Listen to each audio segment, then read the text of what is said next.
video is broadcast on LSL Podcast Channel. Thank you for listening.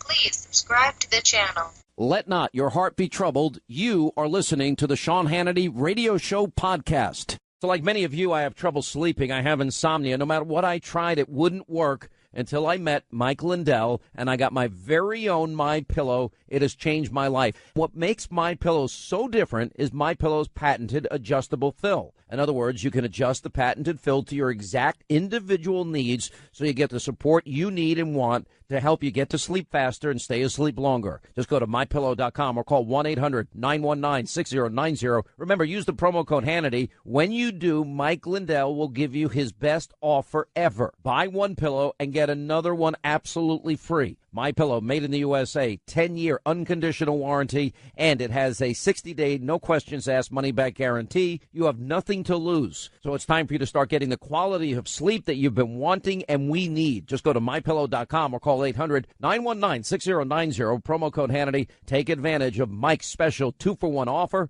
MyPillow.com, promo code Hannity. How do I get this all in today? We're going to make it work, and we've got a full, complete investigation into everything. Friday was not a good day for me to be off. I needed to be here, but circumstances rendered it impossible for that to happen. 800-941-SEAN if you want to be a part of the program.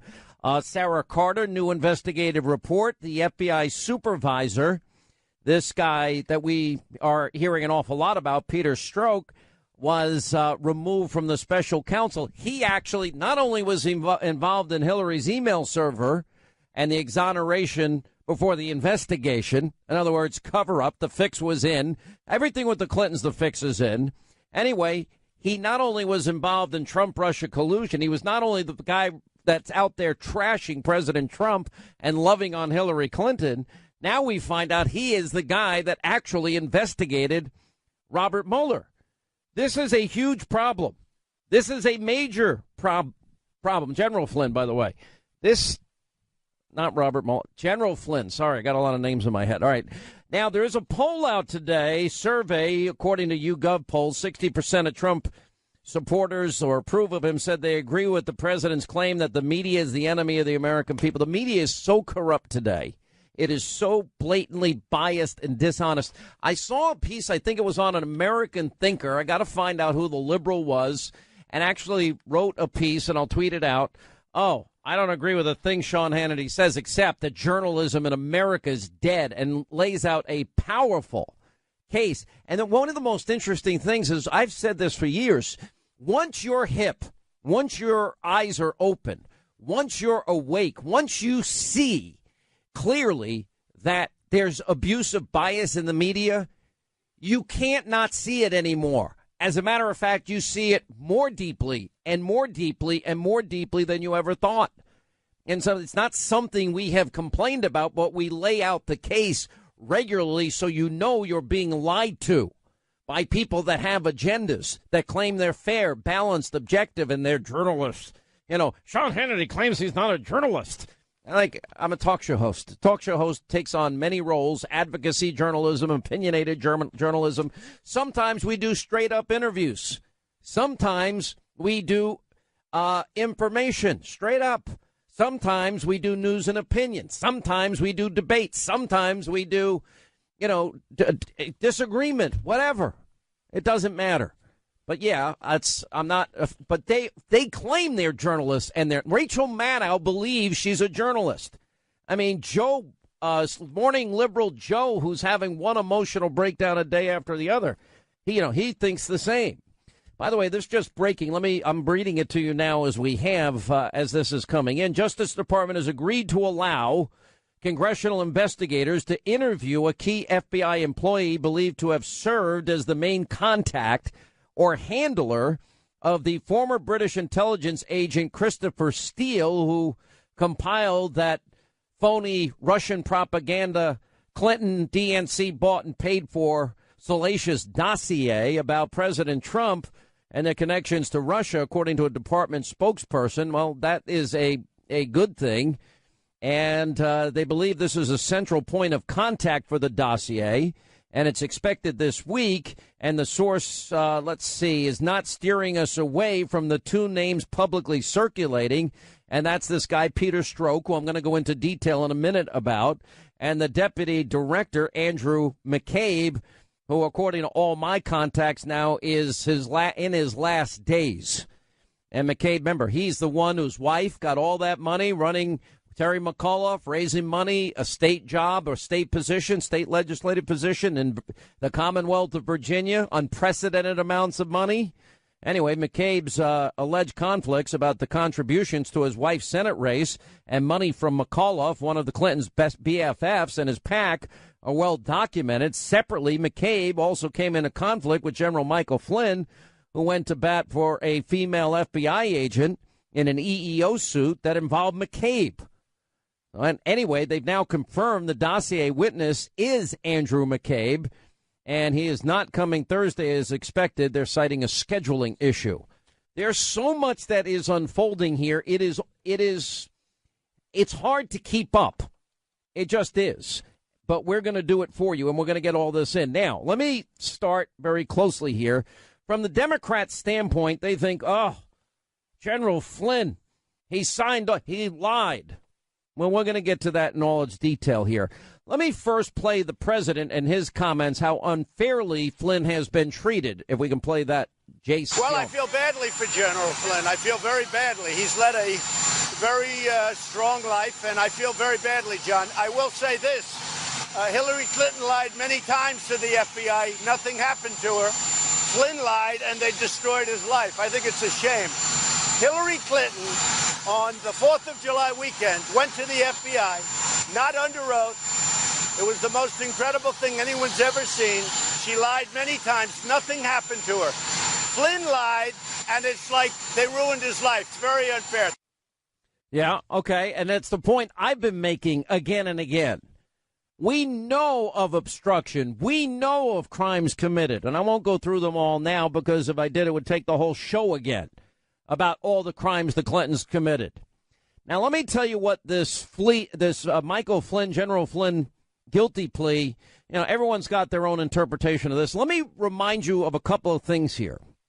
And we're going to get to the bottom of it all, and there is some breaking news here I'll share with you in a minute. But General Flynn, remember, was the incoming national security advisor. Putting aside Brian Ross and ABC and his phony report, that this was when it was candidate Trump. No, it wasn't. I'd like to know who told Brian Ross that, and I'm kind of shocked that Brian Ross still has a job today. You've got some saying that, okay, Michael Flynn reported making a false statement. Let me tell you what I suspect in this, and I have no confirmation of this at all. Was it the fact, did Weissman pull and use his usual unethical tactics of threatening family members with possible indictment? What tactics were used here against General Flynn? Now, here's another big question. We know in the case of General Flynn that he was surveilled in this call with his Russian counterpart. We know that he was unmasked illegally, that there was no minimization that took place, which should have taken place. And then we know that raw intelligence was leaked. Now, that is a crime in and of itself with the leaking of raw intelligence here. So the whole thing, if you look at it now, when I read the 5 pages of this agreement, they throw in all the time a lot of Russian interference. There is nothing about Russian interference in the charge that he's lying to the FBI. And why he did doesn't make any sense from my perspective anyway, because even among those that had no problem with Trump transition team members talking to their counterparts, the Obama administration earlier this year said unequivocally that it did not have a problem with that, meaning Trump transition team members reaching out to foreign officials, contrary to the report suggesting otherwise. In January of 2017, the State Department spokesman, this is before Trump's president, January 20th, this building doesn't see anything necessarily inappropriate about contacts between members of the incoming administration and foreign officials. Frankly, it would be negligence if they didn't do these things. And the specific issues were that they're basically sending a strong message that, hey, times are changing here. Just hang in because, 7, 20, 30 days from now, things are going to be decidedly different in all of this. But if you listen to those that believe every black helicopter conspiracy theory about the president and want to believe in collusion, Paul Manafort had nothing to do with Trump-Russia collusion, nor did General Flynn. There is one message to take out of this. Don't talk to the FBI. If as much as I love law enforcement, respect law enforcement, my FBI friends have said, don't talk to the FBI because lying to the FBI is a crime. So if you don't remember something perfectly, forget about what the underlying reason for the interview could be. If you don't remember it right, they're going to characterize it potentially as lying, and then they would want to put you away. And that's Trump detractors see the deal as a huge milestone. What is he going to turn up on Trump? All he did in his plea, as Flynn admitted, on the issue of this FBI investigation, we had 2 agents now that interviewed General Flynn. And what we just learned prior to coming on the air today, we put it up on Hannity.com, is that one of the FBI agents that interviewed General Flynn happens to be this guy, FBI agent Peter Strzok. He was similarly involved with Hillary Clinton and the email server scandal. And remember, that's the one where the fix was in. That's the one where Comey was writing in May his exoneration without any investigation. That's the one, the same guy that was involved with some woman, and they're texting back and forth how much they hate Trump and love Hillary. And then it's the same guy that was going into the dossier, the email, the dossier issue. The same guy that's interviewing Michael Flynn. Well, this guy's biased. This guy has an agenda, as it appears to me that Comey has a lot of questions to answer about his politicizing of these individual cases. How could anybody ever listen to Loretta Lynch when she says change it from an investigation to a matter, and Comey did it? How is it possible that James Comey is writing an exoneration of Hillary Clinton with the words gross negligence in them before ever investigating or interviewing the key participants in the investigation, some 16 or 17 of them, including Hillary Clinton himself? So now we're looking a little bit more deeply, and what we've got here is what I have been fearing and warning about for a long time. One, the weaponization of the intelligence community vis-a-vis General Flynn is surveilled. There's no minimization. He's unmasked, and raw intelligence is leaked, and it looks like they set him up for an interview based on raw intelligence nobody should have been listening to, unless, of course, the FISA warrant came from the phony Russian dossier that Hillary bought and paid for as a justification to get the surveillance warrant. I mean, do you see that this is all intertwined together? And I'm telling you, this house of cards is going to come crashing down. It's not going to stand. I promise you, it's not going to stand. And on top of it, then you've got the Trump-Russia investigation, and all of it, basically, as Byron York puts out in his piece, is contingent on the violation of the Logan Act, a 218-year-old law under which no one has ever been prosecuted, that prohibits private citizens from acting on behalf of the United Nations. Well, you'd want an incoming NSA director to be talking to his counterparts prior to the day of actually being on the job. That's just basic, simple common sense. And the Logan Act, by the way, has never been applied here. Now, I also think that our friend Andrew McCarthy has a great interpretation. This is not about Trump-Russia collusion. This isn't even about obstruction anymore. This is about impeachment. I'll explain that as we continue today. 800-941-SEAN, toll-free telephone number. All right, if you've been to the mall, out shopping recently, I'm sure you've noticed everyone is coming down with holiday fever. There's no such thing as a quick shopping trip. Now, luckily, 1-800-Flowers.com, well, they make finding the perfect gift a joyous and simple occasion. Just go to 1-800-Flowers. That is your holiday answer. And right now, 1-800-Flowers is giving you, my listeners, a special 24 for 24 offer. You get 24 beautiful meaningful holiday lights, roses, and it's only $24. That's $1 a rose. That's 24 holiday lights, roses, only $24. It's an unreal deal, but it expires on Wednesday. And when it comes to meaningful holiday moments, trust the quality bouquets at 1-800-Flowers.com like I do. Now to order 24 holiday lights, roses for only $24. It's simple. Just go to 1-800-Flowers.com, click on the radio icon, enter my last name Hannity. 1-800-Flowers.com, click on the radio icon, my last name Hannity. Now this offer ends Wednesday. Get it for the people you love now. All right, as we roll along, 800-941-SEAN, toll-free telephone number. You want to be a part of this extravaganza. So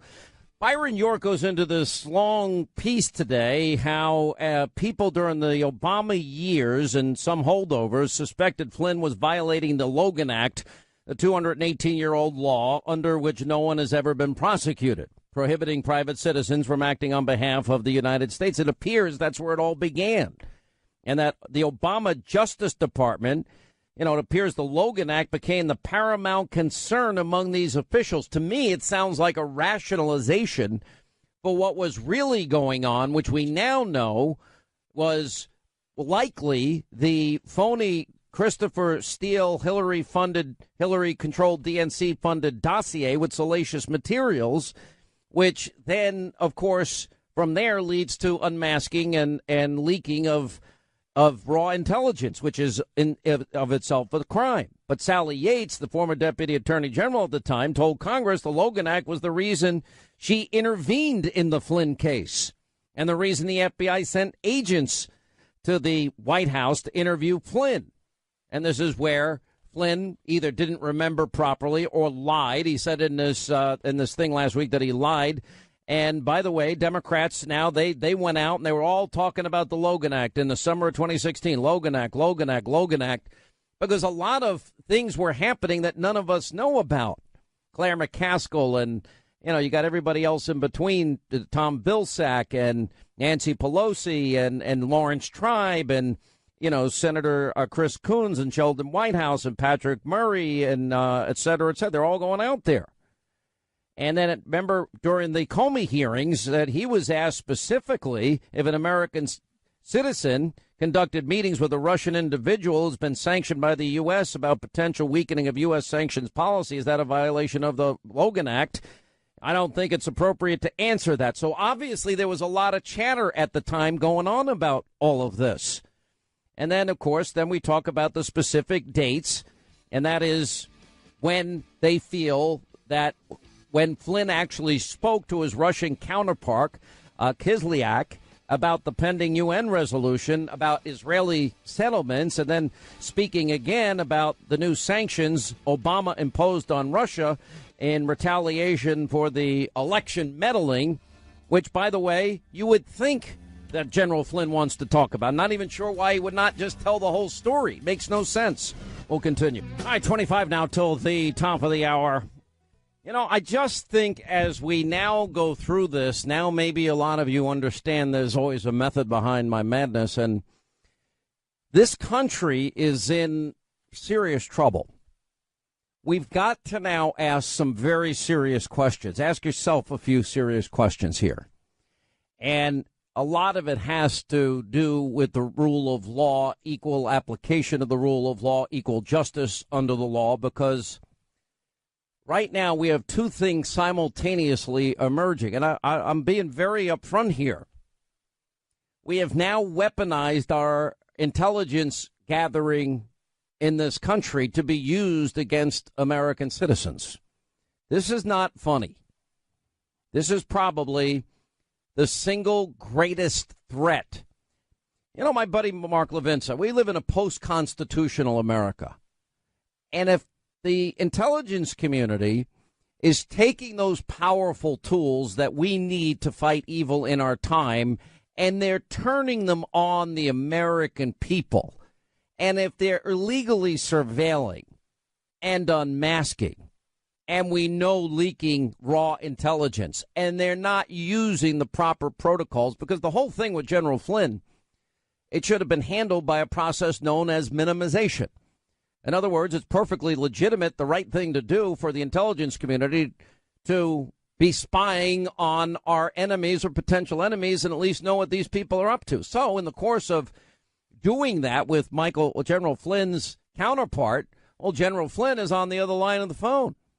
Now, once they recognize it is an American, they are supposed to then minimize what it is that they are listening to. And as a general rule, the report, when they write out a report, is that, all right, the equivalent to General Flynn in Moscow, said this, this, and this, and an American said this. They wouldn't identify. When you identify, you unmask them. And you think back, Samantha Powers on Unmasking a Day.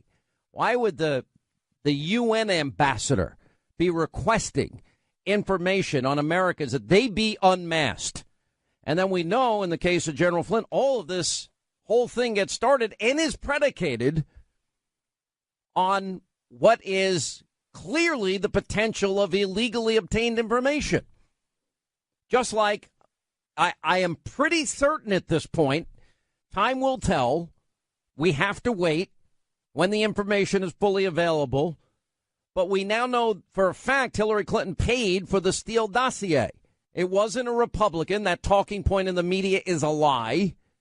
Yeah, a Republican hired Fusion GPS. Michael Steele was not in the picture until it was picked up by Hillary Clinton's campaign and by the DNC that Donna Brazile says she was running. Now, yeah, we all support law enforcement.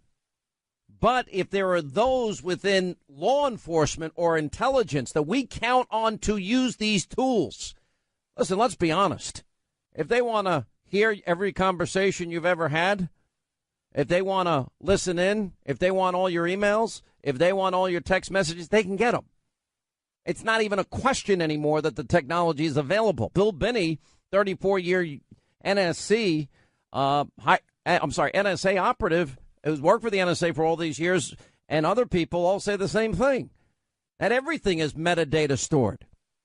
He said it repeatedly on this program. But that doesn't make it right or legal. And the reason that we got to look at what it is that Comey did here with Hillary Clinton is it's important. Do we have one system of justice for the Clintons? Do we have another system of justice for Paul Manafort or General Flynn? Because we know Hillary Clinton violated laws and obstructed justice. And we know that she set up an illegal server. And we know she mishandled classified top secret and special access program information. SAS programs, the top level of, in terms of top secret, that's it. That's the top. And we know she then bleach bit, acid washed her computers and their hard drives. And we know she had aides breaking up, busting up Blackberries with hammers. That's why it's important, because now we're comparing and contrasting, where we're going in terms of investigation. That's why it's so frustrating not knowing what the Attorney General Sessions is doing. And if we have the weaponization of intelligence and the politicization of justice in America, if we're criminalizing political differences and that people are fundamentally corrupt and abusing power and on a witch hunt, there's no Constitution at that point. There is a Fourth Amendment protection against illegal search and seizure. Imagine if the Fusion GPS Hillary Clinton funded a salacious Russian propaganda dossier ended up being the predicate or the foundation for the FISA warrants to then candidate and then President-elect Trump and his campaign team. It will all have been predicated on Clinton bought and paid for lies. We know she bought and paid for them. We know she was controlling the DNC. So we weaponize the tools of intelligence, and then we have selective implementation of the laws based on one's politics, which it appears, why did Comey write an exoneration before an investigation? Why did he listen to Loretta Lynch about it's not an investigation, it's a matter? How did she get away with meeting Bill Clinton on the tarmac just days before her decision? Was the FBI relying on the Christopher Steele phony dossier? Did Comey want to pay Christopher Steele? I'm just telling you, these are two things that are now in play in terms of if we're going to get back on track. This isn't an assault. I praise the intelligence community, the 99.9%, the 99.9% of law enforcement. But you get one bad cop, it hurts every cop. We have one bad intelligence official or one bad high-ranking FBI official, we've got problems. And that's what needs to be investigated. Because otherwise we'll lose the country. We'll be a banana republic. You know, Newt brought up a good point. The difference between Hillary Clinton's unsworn testimony last year and the ruthless approach against General Flynn is astonishing. And it may be predicated on what? Is it a chance that that surveillance was illegal? You know, I've got to tell you, you know, and now we got an offer of the Office of Inspector General. We expect that report not that long, for probably next month, early next month. They're reviewing allegations regarding various actions of the Department of Justice and the FBI in advance of the 2016 election. And I hope in the immediate aftermath of the election. They're supposed to review, among other things, consider whether certain underlying investigative decisions were based on improper considerations. It would include issues that might arise during the course of the review. And they've been reviewing allegations involving communications between certain individuals. Well, you got this guy who was involved in the Clinton email investigation. Peter Strzok is his name. And then we find out Peter Strzok also was investigating the dossier. And then we find out Peter Strzok today, and we'll have Sarah Carter on, was actually one of the two FBI agents interviewing Michael Flynn. And Peter Strzok hates Donald Trump. I mean, these are five, simple things that you can learn about these guys, that are pretty basic and simple. He's reportedly having an affair with an FBI lawyer who often texted anti-Trump, pro-Clinton things. And this guy's up to his eyeballs in everything, it appears. And why did Mueller choose him? Just like why did Mueller only pick Democratic donors? Didn't have any Trump supporters that I saw that donated to Trump on this team he's put together. And then he hires Andrew Weissman, the worst of the worst. This guy was responsible for putting innocent people in jail and using unethical, abusive tactics. Read the 9-0 decision. It's brutal.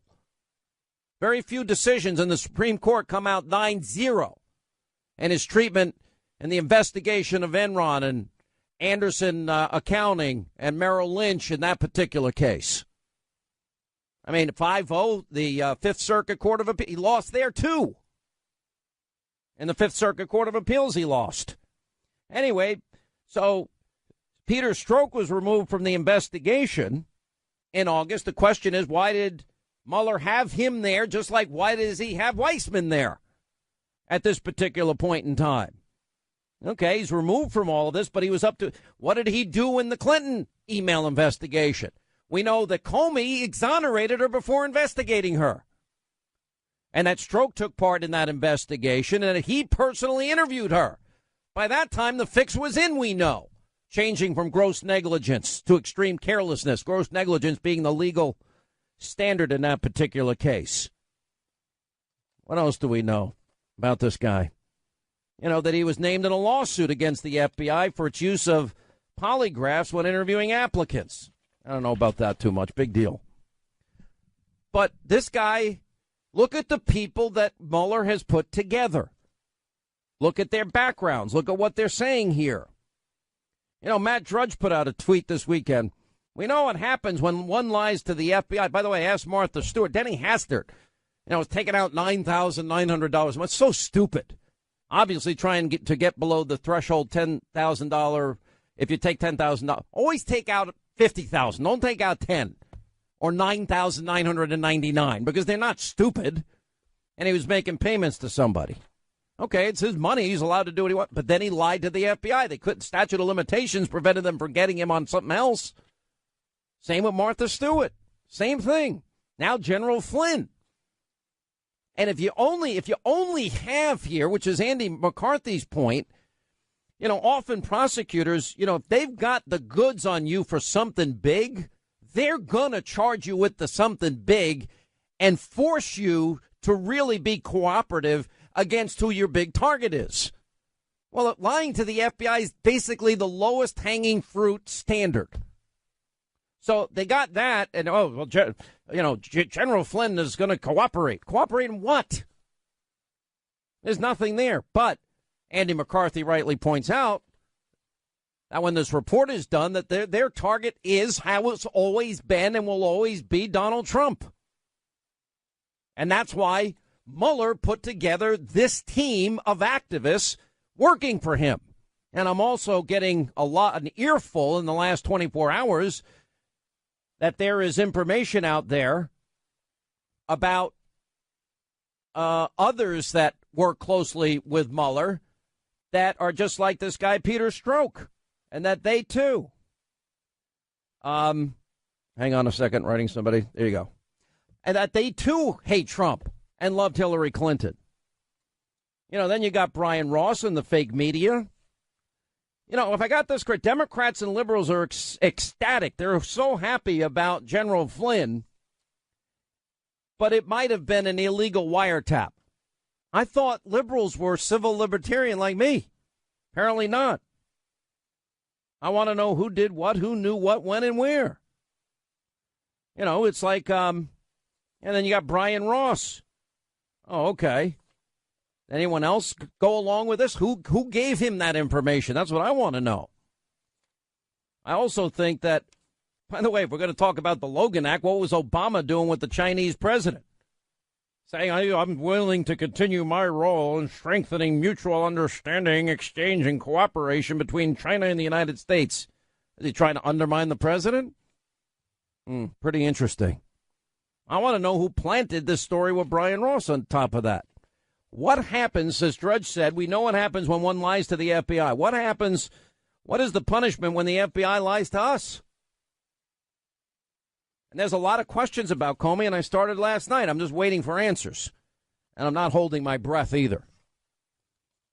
And then you got all these other people in the media. They're like we are at a crossroads. If this country is going to watch its intelligence community weaponize those tools of intelligence, use them illegally against their political opposition, or we're going to have the criminalization of political differences and politicizing something as powerful as the FBI and the Department of Justice. That's what matters.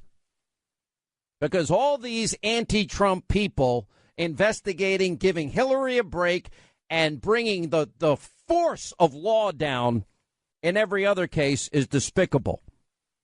And by the way, I agree with Alan Dershowitz. The Flynn plea is a show of weakness for Mueller. And I'll tell you one other thing, because I think this is important.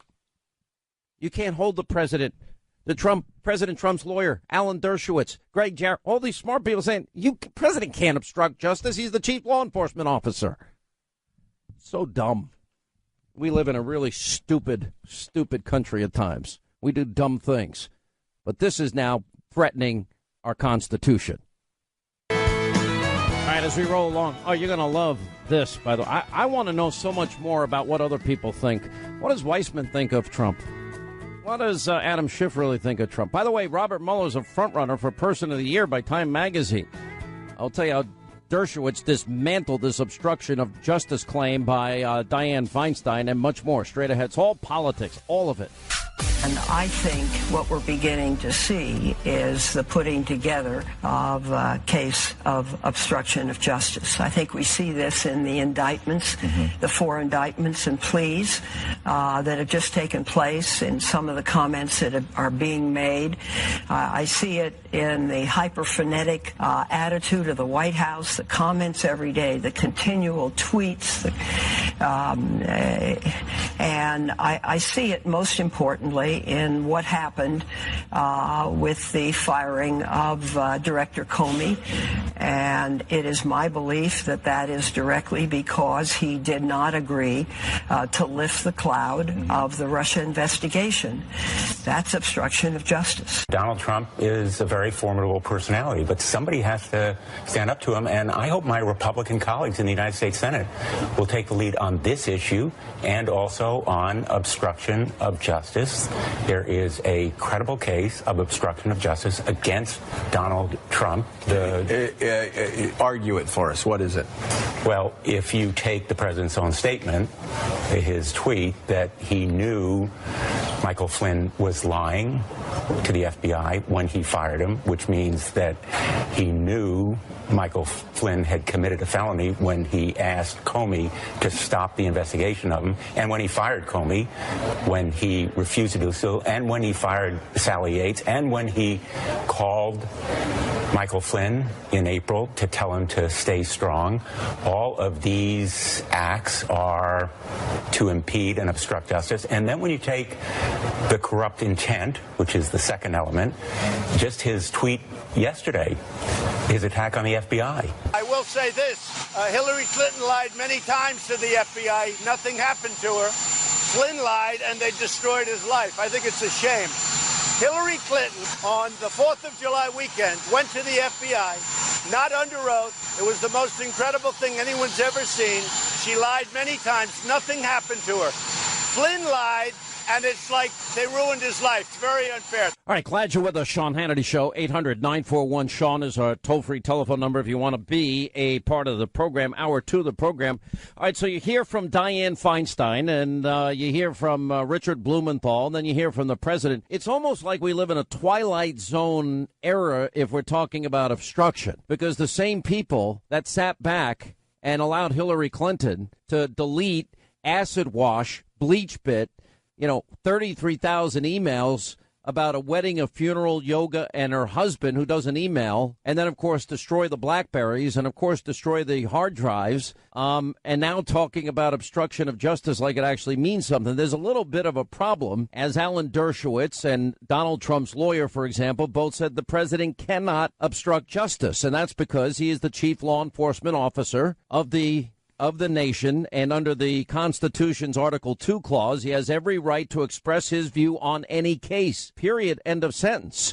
Now, this all came in relation to a tweet that he had put out over the weekend, and the president saying, well, I had to fire General Flynn because he lied to the vice president and the FBI, and probably inarticulately written in some regards. So I think there's a point by some people to be made here. But then you have people like Alan Dershowitz saying the exact same thing, is that the president cannot obstruct justice. Here with us now, we have Dan Bongino, former Secret Service agent, Greg Jarrett, Fox News legal analyst. Let's start on the legal side. Can a president obstruct justice? Well, it's always been debatable, but I would side with Dershowitz because there are two claims of obstruction here toward the president that the politicians seem to be making. One is that firing Comey obstructs justice. No, it doesn't. He has every right under the Constitution to fire anybody in the executive branch. Even Comey admits it. The second is trying to persuade Comey to clear Flynn. Look at what the president is allegedly to have said, and that is, I hope and wish, that Flynn can be cleared. Hoping and wishing is not a corrupt act that is required in obstruction of justice. It has to be a lie, threat, or a bribe, or destruction of evidence. None of that is alleged by anyone, including Comey. So there's no obstruction. Dan Bongino, you've been around this game a long time, and you watch this feeding frenzy that now exists towards the president. I want to get your general thoughts on it because there's so much to get into. I mean, now the Democrats are taking what happened with General Flynn here, and I'm going to get into the specifics of that, as some type of admission that everything that they were supposed to be investigating is in fact right, when I think just the opposite it can be interpreted from it is if that's all you got, is that you had what may be illegal and unethical unmasking and surveillance and raw intelligence leaking, and somehow setting a perjury trap for Michael Flynn represents, the big smoking gun. I don't think it's going very far. No, and Sean, one of the big problems with this case, given my experience as a federal agent, is if you're going to charge someone with, I think it's 371, Title 18 of the United States Code, a conspiracy, At some point, show me the money. You know, where's the beef? Where's the conspiracy? You know, I got into a debate on Saturday night with Chris Hahn, who I know is on your show, a liberal, and he said, this is the tip of the iceberg. And I said, okay, well, where's the iceberg? Is someone at any point in this case, Sean, actually going to plead to a conspiracy? Remember, we were all told this was the biggest conspiracy to alter the outcome of the United States election we've seen in modern times, and yet nobody's produced a scintilla of evidence that's actually true. What do we have so far, right? We've got two fibbers. You got a federal charge of fibbing. I mean, that's essentially what you have, which, all right, we granted 1001 is a serious crime. Don't lie to the FBI. And then we have a case against Manafort about business dealings before he was even with Trump. Let me go to the whole issue of lying to the FBI. Now, I happen to be, as you know, a huge supporter of law enforcement, but that doesn't mean that what we've been talking about at length here, weaponizing the intelligence community or politicizing the Justice Department or the FBI, didn't happen either. I mean, I set out a series of questions last night on Twitter for James Comey. I'd like to know why he was drawing up his exoneration of Hillary Clinton before he even interviewed the key people involved in the case, some 17 of them, including Hillary Clinton himself. Why did he remove the words gross negligence? You know, did he rely on the dossier, the Steele dossier? Did he want to hire Christopher Steele? How much was he willing to pay him? Did they rely on that to get surveillance warrants on Trump, either the campaign or the president-elect? An argument can be made that Comey himself obstructed the Hillary Clinton investigation. If he decided for political purposes that he was going to clear her notwithstanding the evidence, that's interference in the due administration of justice, which is obstruction of justice by Comey. And he's got a lot to answer for. Remember, he stole government documents, presidential memos, took them home, conveyed them to an unauthorized person. That's a violation of the Code Section 641. Very clear. He should be prosecuted for that. And I think you're going to find in the end, Sean, Michael Horowitz, the Inspector General of the Department of Justice. Yeah, when are we getting this report? Early this next year. So you may be talking about a month, maybe 2 months. I think you're going to find that Horowitz will determine that Comey engaged in all manner of impropriety that may result in criminal prosecution against Comey. Let me play Alan Dershowitz on this whole issue, how Trump can't be charged with obstruction. And he's been pretty amazing. Not somebody that I would often quote in terms of politics, although we do agree on a lot of things. We do agree on Israel, some national security issues, and also we agree that this special counsel, that they have taken on powers and a purpose that they were never designed to do, and it happens all the time. Here's what he said. Professor, is she right? Do you see a case for obstruction building? No, I don't, and I think if Congress were to charge him with obstruction of justice for exercising his constitutional authority under Article 2, we'd have a constitutional crisis. You cannot charge a president with obstruction of justice for exercising his constitutional power to fire Comey and his constitutional authority to tell the Justice Department who to investigate, who not to investigate. That's what Thomas Jefferson did. That's what Lincoln did. That's what Roosevelt did. We have precedents that clearly establish that. When George Bush, the first, pardoned Caspar Weinberger in order to end the investigation that would have led to him, nobody suggested obstruction of justice. For obstruction of justice by the president, you need clearly illegal acts. With Nixon, hush money paid, telling people to lie, destroying evidence. Even with Clinton, they said that he tried to influence potential witnesses not to tell the truth. But there's never been a case in history where a president has been charged with obstruction of justice for merely exercising his constitutional authority. That would cause a constitutional crisis in the United States, and I hope Mueller doesn't do that. And Senator Feinstein simply doesn't know what she's talking about when she says it's obstruction of justice to do what a president is completely authorized to do under the Constitution. So let me guess. Which, by the way, includes firing Comey, which even Comey recognized he had a right to do. Yeah, Sean, this is not an independent agency, the FBI or the Department of Justice, outside of Article 1, Article 2, and Article 3 of the Constitution. It falls under the executive branch. Now, there are two problems here. Dershowitz highlights one of them. He's absolutely correct. I heard Greg mention it before as well. it is absolutely within his authority to fire the FBI director. That's not disputed. But the second problem I think they have here as well is, how can you obstruct justice if pretty much everyone who is acknowledged with any significant role in the case that it did nothing to impede the actual... Sean, there's a Russian investigation going on right now. How did they actually obstruct justice if justice is still ongoing without a viable threat to do something? Well, I will say that, and I reread it this morning, the obstruction statute, it doesn't require that you succeed, simply that you tried to do it. But your point, Dan, is an excellent one. Listen to what Dershowitz was saying. He said in the Nixon case involving obstruction, there was a lie, threat, or a bribe. In that particular case, it was hush money. That was a bribe. That's obstruction of justice. In this particular case with President Trump, there's no lie, threat, or a bribe, or destruction or altering of documents, destruction of evidence. There's none of that there. He's simply exercising his right as chief executive under the Constitution to fire somebody in the executive branch. All right, we're going to get back and we'll continue. Greg Jarrett, Dan Bongino with us. I want to talk about politicizing the Justice Department and weaponizing of intelligence, which I think has led to a lot of where we are today. And as we continue, Dan Bongino is with us as well as Greg Jarrett. All right, here's the big question, because you look at the actions of Comey, you look at the relationship Rosenstein, Comey, Mueller, and McCabe, and all these guys. Weissman. And Andrew Weissman, 9-0 Supreme Court decision against him for his tactics, his abuse of power. And now everyone's saying, and Comey took particular offense at the president talking about, are we now in an environment where people at the top of our Justice Department, in the FBI even, as much as I love the 99.9% of law enforcement that are great, are they politicizing crimes? And are they weaponizing intelligence, Dan? Sean, here's what bothers me about this.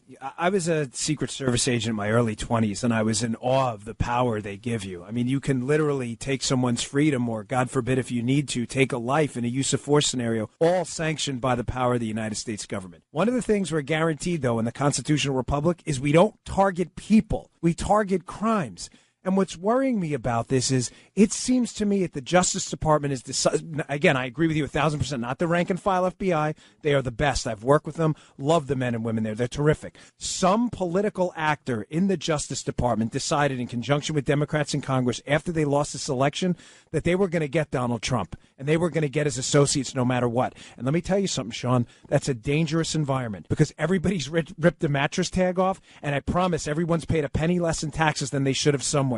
Everyone's a federal criminal. When you target people, you're going to find them. I think, and that's where, of course, the cliche, you can indict a ham sandwich. We know that our intelligence has been abused, Greg. We don't have any information. The reason we keep comparing this to Clinton is because there was real obstruction in that case. There were subpoenaed emails. There were crimes committed. And James Comey has a lot of explaining to do. Why was he writing an exoneration before the investigation was even close to being completed? Why did he take out the important legal words, gross negligence? What's his relationship to Christopher Steele, and why did he want to, there's so much here. And guess who else was involved in crafting that memo exonerating Hillary Clinton months before she was interviewed? The FBI Deputy Director of Intelligence, Peter Strzok. Why is that name familiar? Because we just learned over the weekend that Strzok was fired from his job working for Mueller in the Trump case because he was sending out emails to his mistress that were clearly anti-Trump. He had a bias. And guess what? Strzok was involved in the interview of Hillary Clinton. Why are you stepping on my important show? Because we have an exclusive article on all of this by Sarah Carter, who's going to join us next. Yeah, but he was up to his eyeballs. I'll tell you why.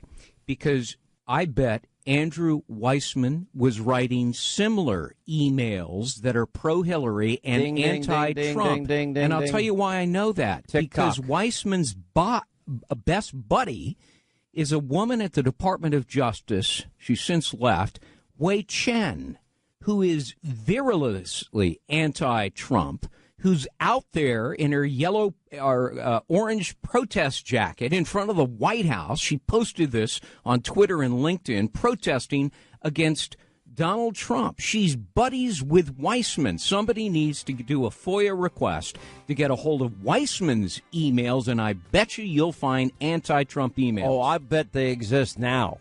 That's why you're such a smart guy. Guys, I love having you in the studio. What are you? Nice, right? What are you doing in town? Fox, you know. You ever go over there? I'll be on with you tonight. Apparently not a whole lot. Both of you will be on tonight, and we'll see you then. Thank you both. He has promised full cooperation to the Mueller team. He's prepared to testify, we are told by a confidant, against President Trump, against members of the Trump family, and others in the White House. He is prepared to testify that President Trump, as a candidate, Donald Trump, directed him to make contact with the Russians, which contradicts all that Donald Trump has said at this point. Clarification tonight on something one of Flynn's confidants told us, and we reported earlier today. He said the president had asked Flynn to contact Russia during the campaign. He's now clarifying that, saying, according to Flynn, candidate Trump asked him during the campaign to find ways to repair relations with Russia and other hotspots. And then after the election, the president-elect told him to contact Russia on issues, including working together to fight ISIS. All right, glad you're with us. Sean Hannity Show, 800-941-SEAN is our toll-free telephone number if you want to be a part of the program. 24 now till the top of the hour. It was the phony report by Brian Ross that Michael Flynn will testify. Candidate Trump told him to contact the Russians. Oopsie daisy. Turns out that was wrong. I'd like to know where he got that false information from, and maybe he should expose it. And why he has his job today is, I guess, a question an ABC News executives can answer. And then issuing the clarification. Now he has been suspended about this. Then you heard Leon Panetta saying it's a stretch to say that the Trump team broke the law with Russian contacts. Now, there is this guy, Peter Strzok, I want to talk about. Now, Mueller had fired this guy for anti-Trump text between some woman he was dating or having a relationship with. And now the Office of Inspector General, we expect that report to come out sometime in January or February. The sooner the better, as far as I'm concerned. Anyway, this guy was up to his eyeballs in every investigation. You know, former deputy director for counterintelligence at the FBI, removed from the staff of Robert Mueller, who's been saying that people like Andrew Weissman and others have atrocious records. And yet they've been put in this position. Records of abusing power, records of failure, 9-0 decisions, Supreme Court going against them, you know, putting innocent people in jail in the case of Merrill Lynch or Arthur Accounting Company or Enron in that particular case as it relates to Weissman. Well, then you have a source close to the matter that the OIG probe examining Strzok's role in a number of these politically sensitive cases. It turns out that this guy was involved in the Hillary Clinton email case. And then it turns out he's involved in the Trump-Russia collusion case. Well, you know, in the case of Hillary, that he got a pass. Well, now just about an hour and a half or so ago, a new story is broken. We put it up on Hannity.com by Sarah Carter. And the headline is the FBI supervisor removed from special counsel, meaning this guy Strzok actually interviewed Michael Flynn. And Sarah Carter joins us now. This gets very complicated. Let's do the lead up to this, and let's talk about this guy's role in Hillary, which we know ended in an exoneration before they even investigated. And then, of course, now he's up to his eyeballs. He's a Trump hater. And yet he's appointed to every position to help Hillary and every position to hurt Trump. Oh, yeah, Sean. I mean, I think this is enormous concern. There's concern. I remember even I reported on your show months back. I mean, I think as far back as March that within the FBI, there were a number of FBI agents that were kind of mortified about what was happening. And they felt that, that there were people, specifically people in primary positions within the FBI, including acting Deputy Director Andrew McCabe, who were, openly against Trump, as I reported through other people, sources within the FBI. And now we see Peter Strzok. He was a deputy head of counterintelligence at the FBI. He was a key player involved in all of the investigation into Clinton's use of a private email server. He was also very well connected with the salacious and unfounded Trump dossier and investigated that as well. And now, according to sources that I've spoken with, Strzok was also the FBI agent that interviewed Michael Flynn, and that was in January 24th. He was one of two agents The other agent, which I do not know who that is, but is apparently a field supervisor in the Russia squad at the FBI's Washington field office. And this is very important because if he's interviewing Flynn and he has this animosity, this open animosity towards President Trump, that becomes very concerning and, according to the sources I've spoken with, puts everything into question. Well, it puts into question how this is going to hold up. I mean, if I was Michael Flynn's lawyer and I'd find this out now, I think I'd be pulling back immediately on this deal that they made and saying, well, he was forced into it. Now, we got to also remember here, what role did the unmasking, the surveillance, let me backtrack. Was the surveillance FISA warrant based on the phony, salacious Hillary Clinton DNC bought and paid for dossier? Was that used to get a FISA warrant against either candidate Trump and or President-elect Trump? And was General Flynn illegally unmasked in this without minimization and raw intelligence leak to begin with, which would have set a perjury trap based on illegally obtained information? Well, yes. I mean, those are vitally important questions. We know right now that Chairman Nunes with the House Intelligence Committee is seeking answers to that. I did speak with a source that's very familiar with the chairman's request and said that the chairman now has answers to all of that. They said the chairman knows whether the FBI paid for the dossier, and this is coming from my source, whether the dossier launched the investigation, whether the dossier was used as a basis for the FISA applications, and what steps the FBI took to verify the dossier upon receipt. And in addition, I want to slow you down 1 second. Now, did the FBI? There were reports that Comey wanted to pay Christopher Steele. No confirmation that he ever did. Correct. There was no confirmation on my part, based on the sources that I've spoken to, whether or not Comey paid any money for that dossier. I think one of the bigger questions we need to ask is, did they use the dossier to obtain these FISA warrants? And did they verify anything in that dossier, the dossier in itself in its entirety, before obtaining these FISA warrants? And how did they do that? Was there some secondary verification? And did that secondary, and listen to this carefully, did that secondary verification, wherever it came from, have nothing to do with the dossier? Because if it did have something to do with the dossier, then that is a big problem. Okay, it does, because that would mean that the phony political Russian propaganda dossier could have been used as the means of getting a FISA warrant. And I would tell you off the top of my head that any good lawyer would likely say that anything obtained as a result of that would be inadmissible in any court, correct?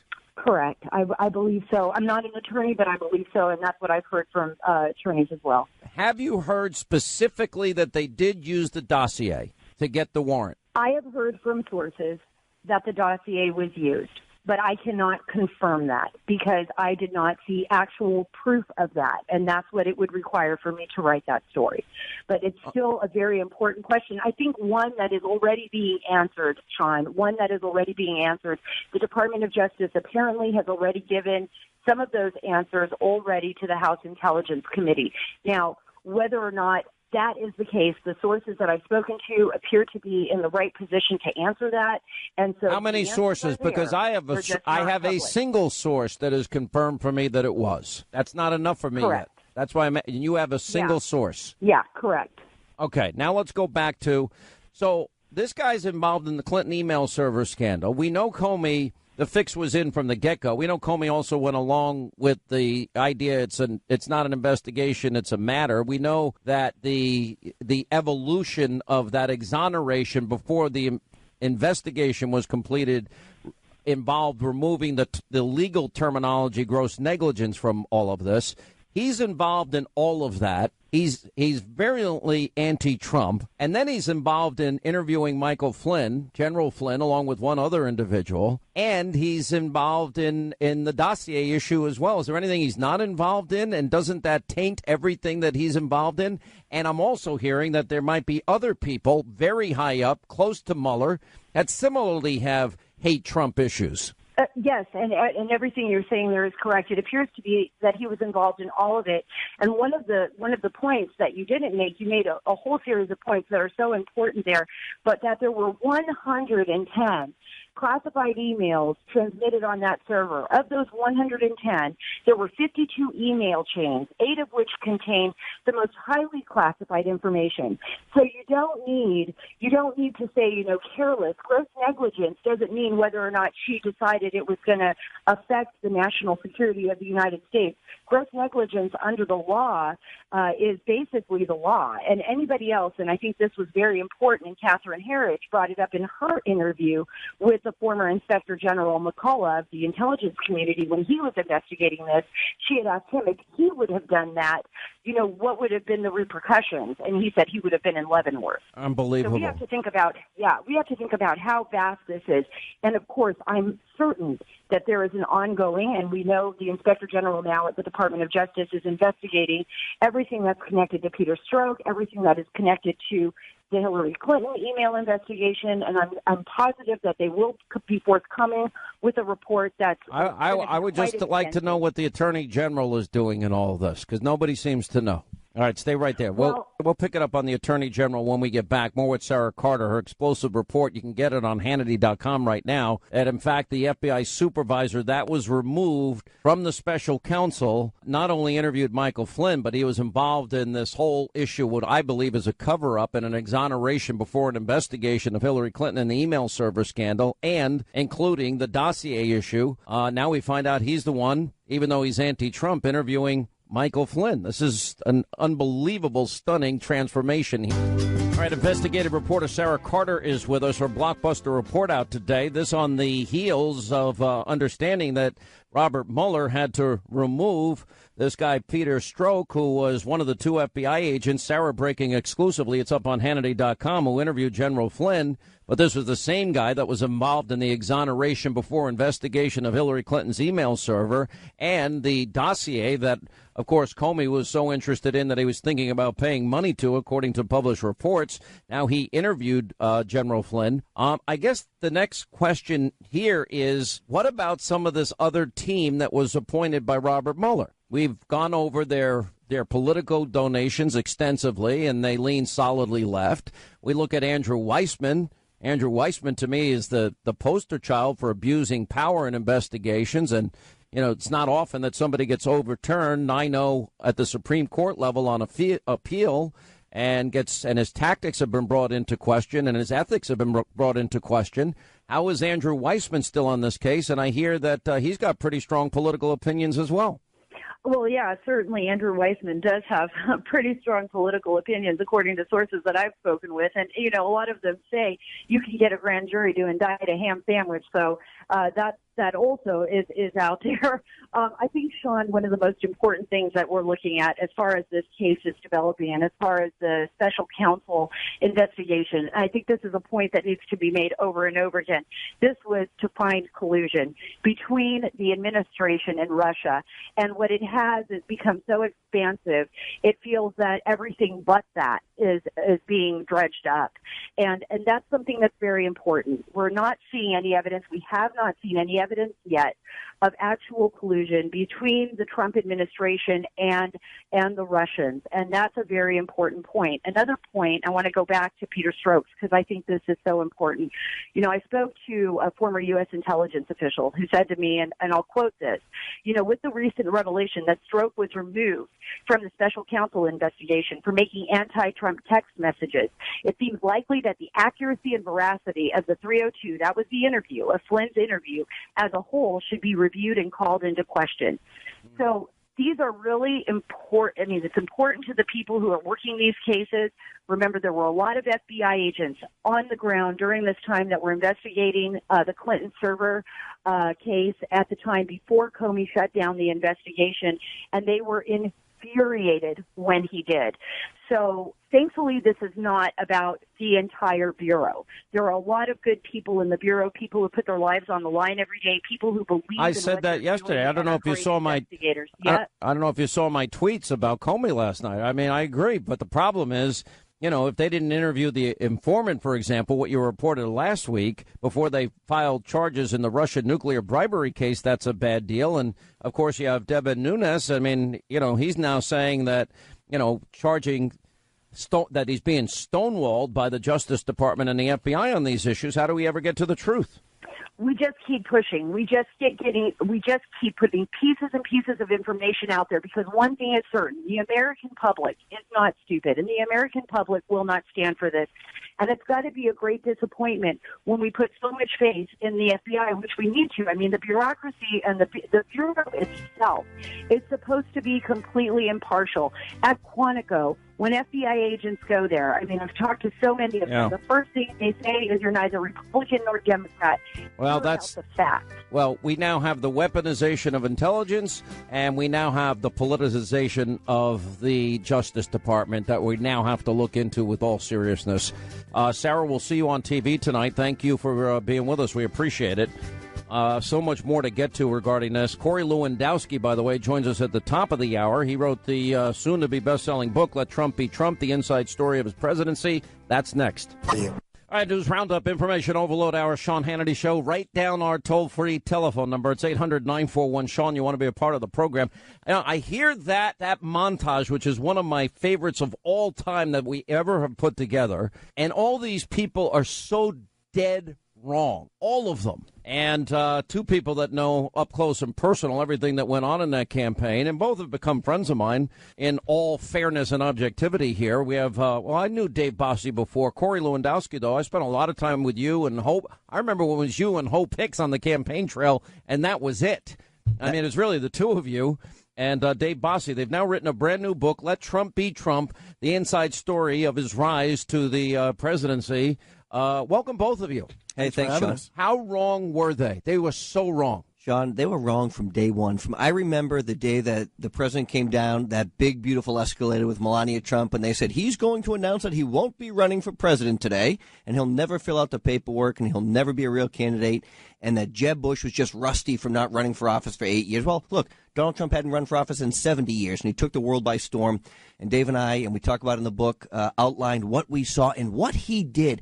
And to this day, you know this, the mainstream media will never give him the credit that he deserves. The Dow's up again today, 66 new highs since he's been in office, $5 trillion. No one wants to give him any credit for what he's done. I'd say it's up to 6 now, Corey. You're talking about since Election Day last year. I have my own recollections, and we had a lot of passing in the night and a lot of phone calls between the two of you. It was such a this was history in the making, and I remember every once in a while we'd go to those moments. I say, this is historic. Very early on, I said to Hope, I said, you might want to pick out where your office is going to be now. Little did I know she'd have the best office right outside the Oval Office at the time. Dave Bossie, you came in at what point? Well, I came in when Steve Bannon and Kellyanne Conway came in after the Paul Manafort firing. Right. Actually, Paul was there when Steve and Kellyanne came in to take over the campaign, and he was going to be kind of set aside, and then they ended up firing him. I came in about a week later. I was really Steve Bannon's first phone call to say, come in to help me and Kellyanne run the day-to-day of this campaign. Yeah, by the way, one of the truest things you guys write about is the food on the plane. I never, when I went, he goes, you got to see my plane one day. So a bunch of Hannity people, I got this little plane that I rented for the whatever interview I was doing with him. And we get on, and here's his massive 57 or whatever that thing is.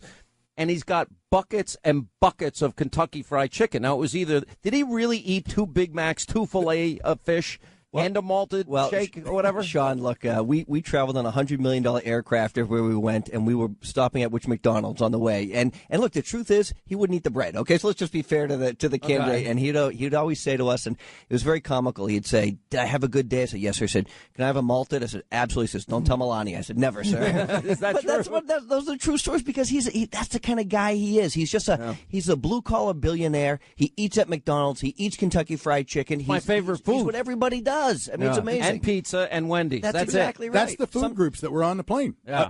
Burgers, pizza, and fried chicken. You know what pissed me off? I was in one of his offices one time. Like, can I have a beer? And it was like an act of God to get a beer on that plane. I'm like, what's going on with you guys? You It was a dry campaign. It was a dry campaign. It was not all that much fun. All right, so we just played the media thinking this is the impossible, and you guys got to pull off the impossible. Corey, I remember we had so many conversations. Honestly, we talked a lot. I don't think your job from day one was easy. He's a demanding boss. You don't hide that in this book. You guys are very upfront about it. But I also think what makes people demanding makes them great and makes them insist that everybody be on their game. You tell a story in the book about how you once fell asleep, or he saw you asleep on the plane. What happened?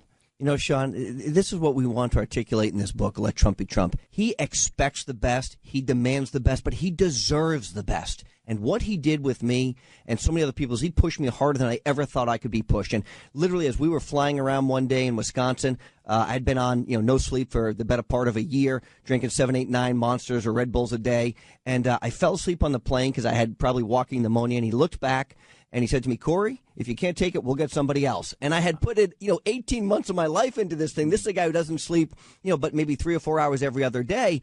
And I said, sir, I'm not feeling well. And he says, well, you can get off here. And we were, about 40,000 feet up in the air, basically.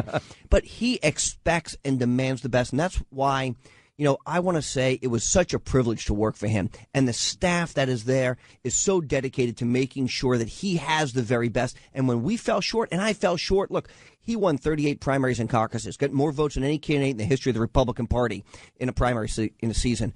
And we failed, though. We didn't win 50. He wanted to win all 50 primaries and caucuses. And I said, sir, I'm doing the best. But sometimes he just pushes you more than you ever thought you could be pushed. And I think in the end, I talk about the speed of Trump on my radio and TV show. I mean, okay, we got Gorsuch out of the Senate this year, and we got the tax bill out of the Senate last week. That's about it.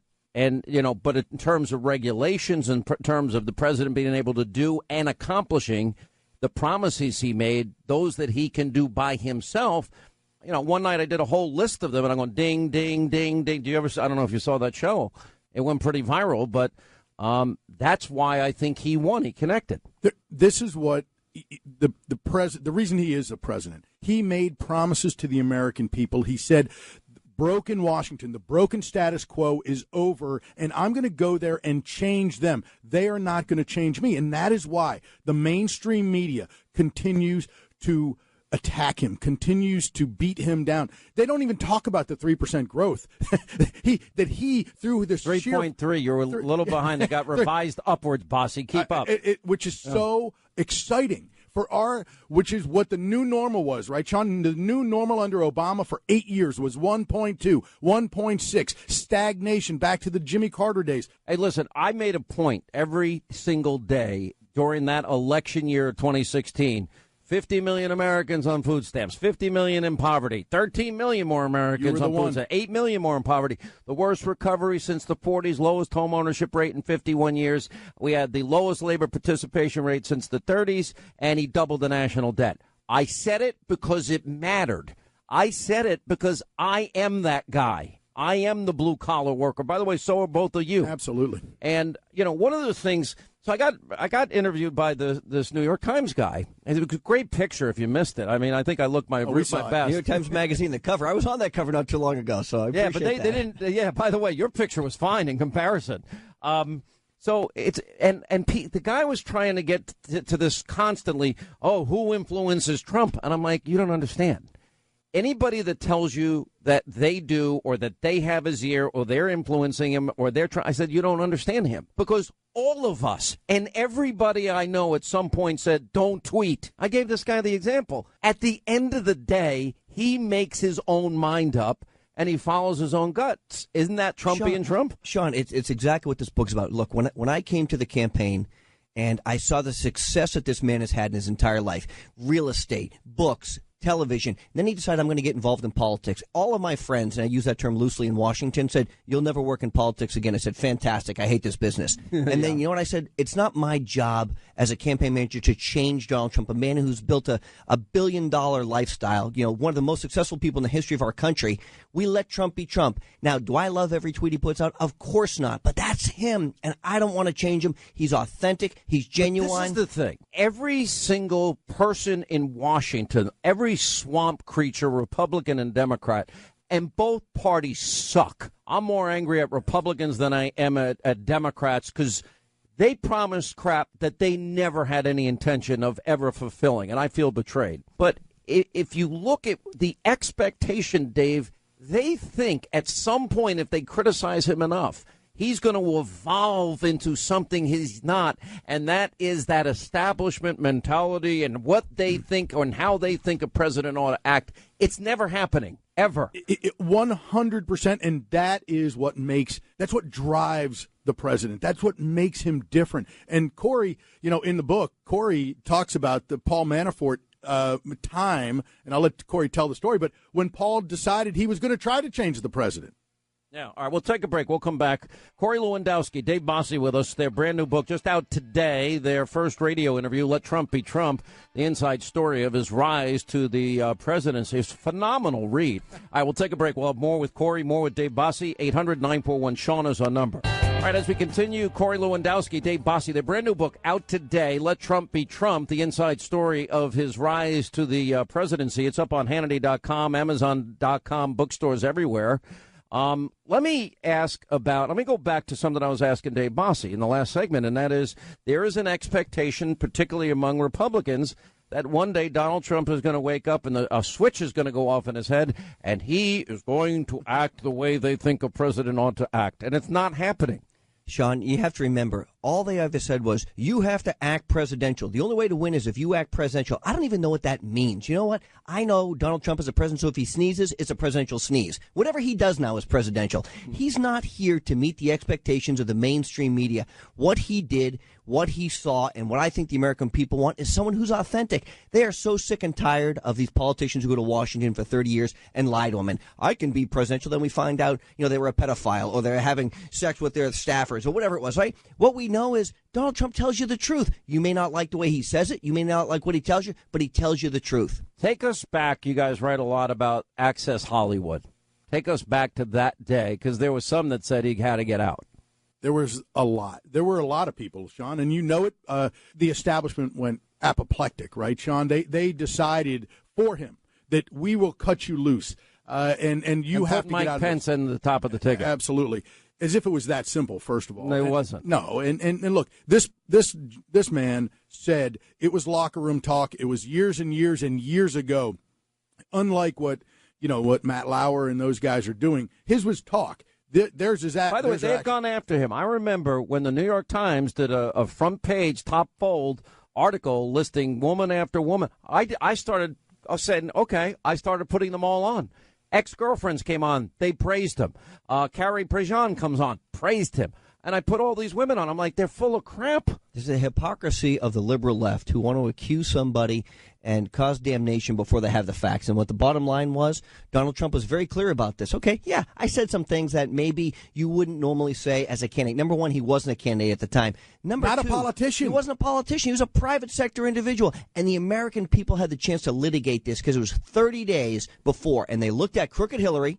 And they looked at Donald Trump. They looked at a person who'd given away our uranium. They looked at a person who's enriched themselves well in office and our family's been in office. And they looked at Donald Trump, who has all the money in the world and didn't need to put his family or his career through this. And they chose Donald Trump because they were so sick of the Clinton cabal, the machine that they have had for so long. The American people said, we don't care about what he said 10 or 12 or 15 years ago. We care about leadership. And you look at the way that this country is now respected around the world. You look at what happens when Donald Trump goes overseas as the president of these United States of America. They are treated with respect. And that is from all our friends and our enemies because, look, this is not a person who draws a line in the sand and you walk over and nothing happens. I got to take a break. We're going to come back. We'll have more with Corey Lewandowski and Dave Bossie. When we come back, I want to ask you about election night. I want to go back to the Access Hollywood moment. I also want to talk about the attacks that this president has been under ever since November 8th of last year. And we'll get to a lot more. 800-941-SEAN is a toll-free telephone number. It's on Amazon.com. It's in bookstores everywhere. Hannity.com. Let Trump be Trump, the inside story of his rise to the presidency.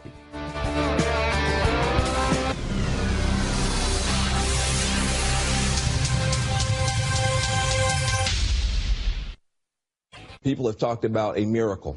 I'm hearing about a nightmare.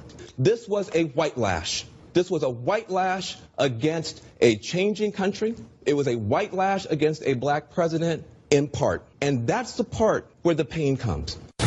This network devoted years of programming and promotional support to a reality show that was mold-breaking for the time and contributed largely to making this New York developer, builder, licensor, landlord, investor, successful guy into a global celebrity and brand, a brand. That's true. Who sells brand name licensed products with his name on it. I think some of this cultural anger we should correctly identify as being racial animus, and that it's significant that Trump has closed so much of a gap and done so well with white voters. The extent to which Donald Trump has won, running a campaign of racism and bigotry, turning out millions of white Americans for that campaign, suggests that we are living through a kind of second redemption. Our country is about to face some serious crises, and so, I mean, buckle up. Your country needs you. Well, America is crying tonight. I'm not sure how much of America, but a very, very significant portion, and I mean literally crying. Yeah. This is a sadness. It is a mourning moment for those people,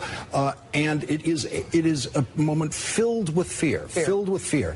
Tim Kaine has a son in the Marine Corps. He was asked by John Dickerson, so if Donald Trump is democratically elected and your son is serving as a Marine, you wouldn't trust his life under that commander-in-chief?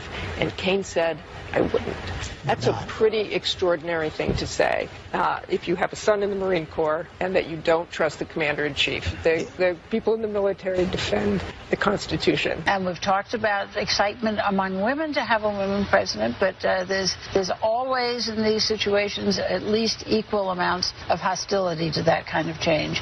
And the fact that we're seeing this, particularly among non-college educated white men, is not surprising. And I think some of it has to be attributed to the fact that Trump is running against a woman. Do the brains that got this guy elected president tonight apply to being a good president? I leave it as an open question. I hope there's some connection. But otherwise, we have a dingbat as president.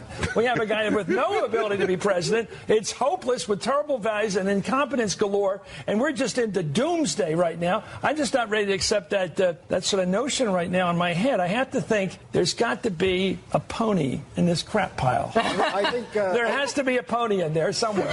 He did all of the dog whistles. This is not Bernie Sanders populism. This is George Wallace populism that he's doing. All that many of us have fought for all our life is at stake, and we're not going down without a fight. Donald needs to know that.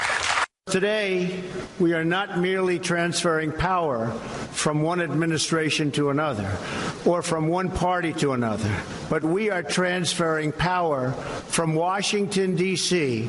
and giving it back to you, the people. What truly matters is not which party controls our government, but whether our government is controlled by the people. January 20th, 2017 will be remembered as the day the people became the rulers of this nation again.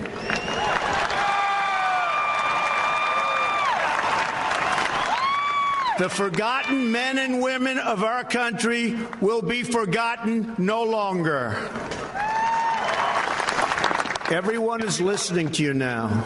You came by the tens of millions to become part of a historic movement, the likes of which the world has never seen before. All right, as we roll on, I mean, there you have, think about this. Look at if you want to know how abusively biased, corrupt your news media is, the Destroy Trump media is, it was a funeral on election night.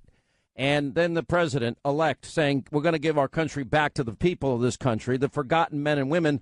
And I've always said that is what this election is all about. That's why I'm so frustrated with the Republicans, because at the end of the day, if they would just keep their promises, serve the people of this country, turn this economy around, safety and security and prosperity, then they'd stay in power forever. But, of course, they're afraid of their own shadow. All right, let me go back to this toughest moment. Dave Bossie with us, Corey Lewandowski, Let Trump Be Trump, the inside story of the rise to the presidency, Amazon.com, Hannity.com, bookstores everywhere. All right, let me go back to the Access Hollywood thing, because that was the moment. And I remember hearing it for the first time.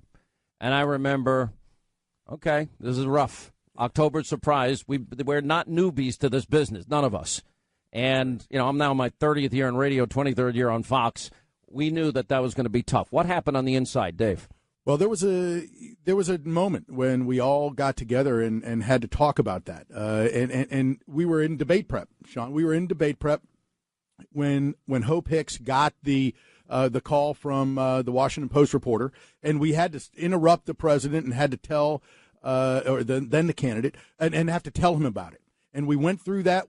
We made the video of the president talking about the locker room talk, and then we went through the evening. And I got to tell you, this was how many days before the second debate? The second debate was on a Sunday evening. This was Friday. This was on Friday late afternoon, October 8th night. Yeah, so we got basically a 48 hours before the second debate, and so we knew that was his best debate by far. He crushed her. Crushed it. Look, so we get together in the apartment in the president's residence, in Trump Tower on Saturday morning, late morning, and there's not a lot of us in there, but Rudy Giuliani is there, Chris Christie, Kellyanne Conway, Steve Bannon, myself, and a couple of others, and then Reince Priebus came in and as the chairman of the RNC, and he had been a very good chairman of the RNC. He built the RNC. We don't need to build him up. He's a tremendous man in his own right, what he did to help us. But he came in and he said to the president, he said to the candidate, you got two choices. You can lose the biggest electoral landslide in modern American history, or you can drop out of the race. Those are your two choices. He said, I've heard from everyone across the spectrum of Republican leadership, donors and leaders in Washington, and that's what I'm here to give you that message. That news, yes. And it was dramatic. How many people in the room said he could win? Everybody else said we have to be able to get behind this, and the debate is crucial in doing so. I say now in retrospect, I don't think I said it at the time, that he won the presidency in that next debate. He did. And you are correct. He did. But Steve, we went around the room, and the president said, what's my chances? What do you think? What do you think? And each person said their own little bit different than the next person. Steve Bannon was the only one who said, sir, 100% you're going to win. No matter what this is about, you're going to win. And what did the candidate say? The president looked at Reince and said, Reince, if the Republican Party is going to run away from me, then I'm going to end up losing, and it's going to take you all down with me. But don't worry about that, because I'm going to win. And it was in that moment that we saw the president. We really did. It was in that moment that his gravel really came to people ask me, because I've interviewed him a lot. We did all those town halls together, Corey. You were at 90% of them. What is it about Donald Trump that stands out the most to you? And I said he's fearless. One of the most courageous people I've ever met, and it doesn't care a whit about what people are going to say about him. Sean, you're so right. And the pleasure of working for someone like that, when you get into a tough situation personally, right? He isn't beholden to the establishment, and he decided to stand by staff when, they get attacked in the media. We've seen them, the media attack his staff in the White House. He stands by him. We saw him attack the campaign staff. Attack his 11-year-old kid, his wife, and his daughter, for crying out loud. That's right. But the thing with Donald Trump is, and when you go back, and we talk about the Billy Bush tape in the book a lot, when you go back and you read that book, what you see from him is a man who's willing to do and say things that others aren't willing to do because he believes in it. And that is such a relief. And he has true convictions. And he said to me during that weekend, I spoke to him, and he said, what do you think? I said, sir, you got to double down. He said, not even a question. I'm doubling down because I didn't do it, and I'm going to win. And there was no question in his mind. Sean, I had such a privilege. Right before we launched the campaign, it was me, him, and Melania Trump in his office right beforehand. And I said, sir, it's time to go down that famous escalator ride in Trump Tower. I said, sir, it's time to go down. He looked at me, and he said, Melania, what do you think? And she said, you will win. And she said, and he said, how can you be so sure? She's done an amazing job. I've really gotten to know her. What a wonderful woman. All right, let me ask you both quickly about election night. What was it like for you?